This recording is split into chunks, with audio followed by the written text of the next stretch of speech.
Vous m'entendez, Maître Iacouti? Oui, je vous entends. Voilà, merci d'être avec nous. Vous êtes l'avocat de Caris. Votre client et l'autre personne impliquée, Bouba, sont toujours en garde à vue à l'heure où on se parle, Maître Iacouti? Écoutez, la police est toujours en train de déterminer les faits.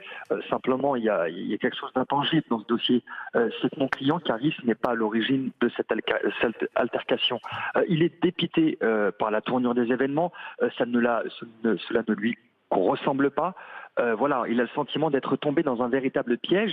Et voilà, les vidéos, elles, sont assez éloquentes pour vous montrer qui est à l'origine de cette altercation. Et on n'est pas, comme on peut dire dans le cadre d'une cour d'école, de se rejeter la responsabilité. On est dans le cadre d'une affaire pénale et je pense qu'il sera absolument nécessaire de faire toute la lumière. Alors, maître, excusez-moi, alors c'est vrai que les vidéos qu'on peut voir sur les réseaux sociaux sont très mal cadrées, à croire que c'est Olivier Giraud qui les prenait, mais quand même, la première vidéo que j'ai vue, c'est celle où on voit quand même Caris, avec des collègues ou des amis, je ne sais pas trop, se diriger vers Bouba qui marchait et se mettre à l'encercler et à s'attaquer à lui. Moi, c'est la première vidéo que je vois, et alors que je vois Bouba en train de marcher tranquillement. Donc quand vous dites que les faits et les vidéos sont très clairs, à mon sens, elles ne le sont pas. J'aimerais savoir quel était votre point de vue à ce niveau-là. Alors, je pense qu'on n'a pas toute la chronologie. Ce qui est important, on a différents points de vue. Ce qui est essentiel, c'est qu'il y aura des caméras de vidéosurveillance de l'aéroport d'Orly qui démontreront tout. Donc c'est quelque chose de partiel et de parcellaire, quelques images. Mais vous avez un ensemble de témoignages. Vous avez un groupe qui est beaucoup plus nombreux que l'autre. Ça, c'est indiscutable. Ouais, oui. Et il y a une volonté d'en découdre. Dites-moi, maître, comment se fait-il que pendant un quart d'heure, il ait pu y avoir cette bagarre violente alors qu'on est à Orly où normalement on a l'armée, des services de police, des agents de sécurité? Les bras m'en tombent, c'est une question à laquelle il faudra répondre. Il y a également une attitude vis-à-vis de Bouba, de certains fonctionnaires de police qui se prennent en photo avec lui, qui sourient avec lui. Nous trouvons cela extrêmement curieux. À votre avis, il peut y avoir une complicité ou une mise en scène de la part de certains agents d'Orly ou de policiers dans cette histoire? Je sais pas, et c'est certainement pas ce que je dis. Je dis simplement qu'il y a des éléments qu'on a eu l'impression d'avoir un certain laisser-aller. Et encore une fois, notre client, Caris, rejette toute forme de violence.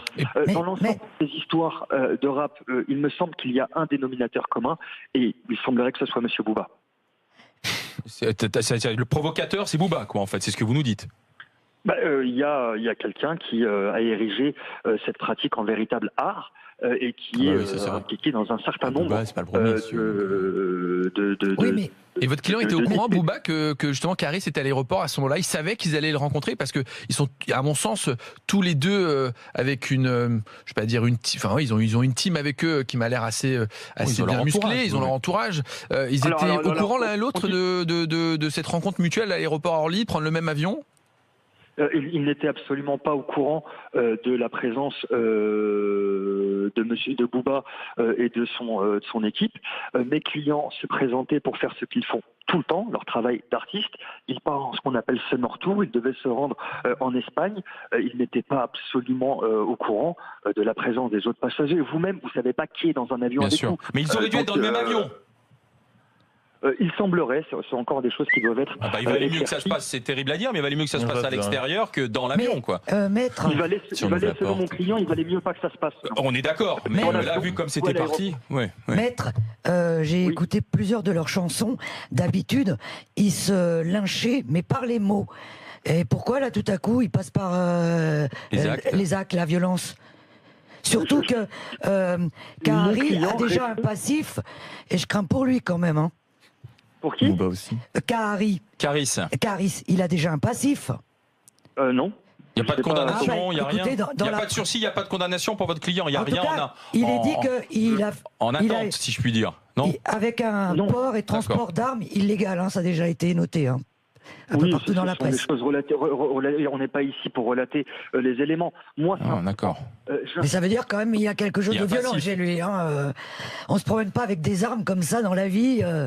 Mais je sais pas, on est en moi, France, j'ai pas quoi. vu en procédure. Je ne sais pas si c'est un élément de garde à vue. Ce qui compte, c'est que mon client, Caris, n'est absolument pas coutumier de D'accord. ces faits. J'interviens aux côtés de mon confrère Arash Derambache pour des artistes, pour des gens qui sont là pour faire leur métier. Caris est un père de famille, il est marié, il a un enfant. J'insiste sur ce point, il est en summer tour. C'est une activité essentielle. Quel est son intérêt d'aller se D'accord. donner en spectacle dans la salle d'enregistrement? Merci.